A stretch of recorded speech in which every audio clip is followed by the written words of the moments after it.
কি বানাচ্ছিস মনা? তুমি দেখোই না কি বানায়। দেখো, কথা বলতে বলতে আমাদের সবজিগুলো কাটা হয়ে যাচ্ছে।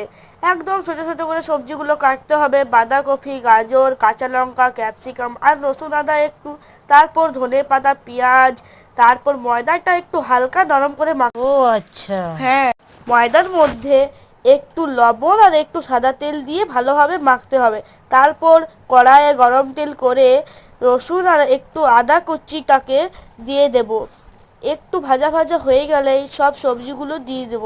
তারপর রান্না করে নিব। তারপর ছোটো ছোটো লেচি কেটে পুরো পুরটা ভরে রেডি আমাদের গরমা গরম momo.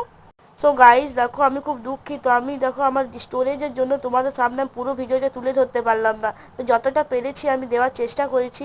Please like comment share করে দিলে, ভালো লাগলে প্লিজ কমেন্ট করে দিও। তো দেখো আমাদের মোমো রেডি হয়ে গেছে। এত সুন্দর হয়েছিল না, একদম চুমু।